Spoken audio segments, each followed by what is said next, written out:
Good day and welcome back to another DB Legends video. So in this video we are going to talk about adventures. So what are adventures? Well, if you open up your menu, you'll find an adventures screen and you'll notice a whole bunch of empty slots with a big button that says start adventure. So the first question that people often ask is, how do they increase their adventure slots? Well, to do that, you simply have to trade in rare medals, or you trade in your exchange medals. I'm not going to show the exchange medals one because a lot of people won't be able to do that, but the 10 adventure slot keys are here for just 50 rare medals, so you should definitely be expanding your adventure slots before you start doing adventures. It's very straightforward, it's going to maximize your rewards, and it's very good. Then you can click the Start Adventure button and select any adventure from the list of adventures that you have. Now, a lot of these will come from a variety of events like bonus battles, login rewards, etc.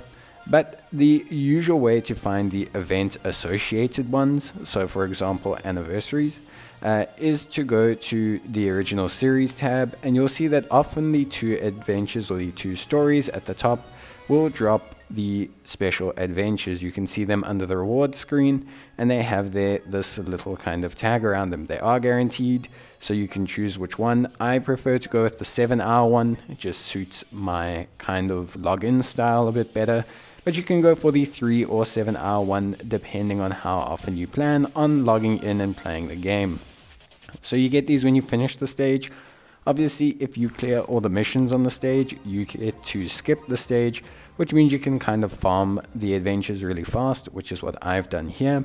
Otherwise, you'll have to replay the stage. Either is fine, it shouldn't take you too long, and neither of those events, or usually any of the events they use, are notoriously difficult.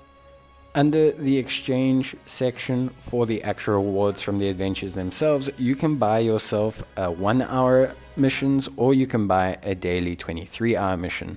Usually the 23-hour mission is actually a login reward, but it seems for anniversary they've made it purchasable. Don't know if this will continue going forward, but keep your eye out for that. Once you have the adventure, you need to select it, and then you will come to this screen. It will give you two types, and it will give you a episode. So for example, it says here red and blue, along with Universal Survival Saga. Matching this type with higher rarity units will increase your chance of success. Now, leveling and soul boosting, I cannot confirm if those do assist the evaluation process. And depending on the team you send, you will receive a various amount of rewards back.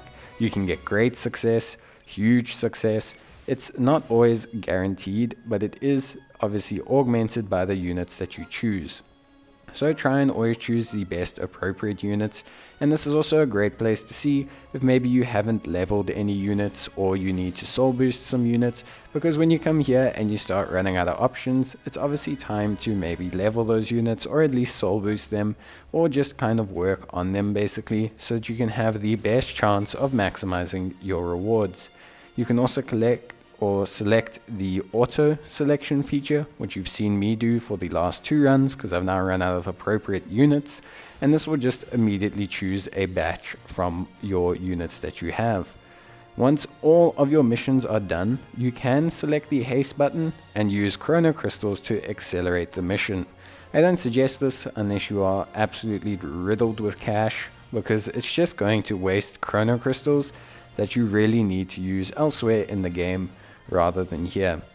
As I mentioned before, there are additional slots, for example for this adventure key, but you can get those by exchanging with your copy tokens. So what we're going to do now is we're going to skip ahead to when these missions are done, and then we'll take a look at what the rewards are, and we'll take a look at some of the other things regarding adventures. So I've come back to the adventures screen.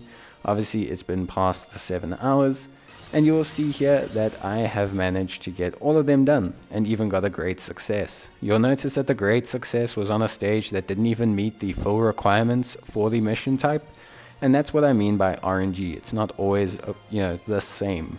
It's not always like if you use the exact right unit you are guaranteed a huge success. It just kind of pushes it into that parameter.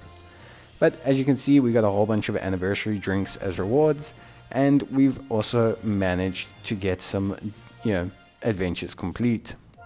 Now, if you need more adventures, you can go back and you can skip and farm some more. You can skip and farm as many as you like, but remember, you can only store them for up to 24 hours. So there's no point skipping until you have 1,000 missions, because then you're just going to end up wasting them as they fade out because you do not have them done. Now, if you want to, you can actually choose the auto adventure button, and then that will also give you the option to exchange a 10 adventure slot key Z, and this uses the exchange tokens. These tokens are obtained when you have duplicates of a unit you already have at 7+. Now, it's important to remember that this will prioritize the daily login mission, which is why it's not only choosing anniversary adventures. So just be careful when you're doing that if you are desperately trying to farm the special currency for the campaign that you are on. But yeah, that is pretty much it when it comes to adventures. There's nothing else really more to say. Obviously, if you want to exchange them, you come to the exchange shop and you will see that there's an adventures tab. And here you can select a multitude of rewards. Honestly, I suggest picking up pretty much the summon keys, the skip tickets, the energy tanks, and the slot removers. I would prioritize the slot removers, and then you can just grab souls if you want to, but rather grab all the resources, especially if you're a new player. You're going to be using a lot of them to catch up to other players, so I do suggest you grab those. Whereas souls are actually very easy to obtain, so I would leave them last, because there's been a big change to these soul missions. But that's it from me, guys. I hope you enjoyed the video. If you did, leave a like or leave a comment, and I'll see you guys in the next one. So, bye.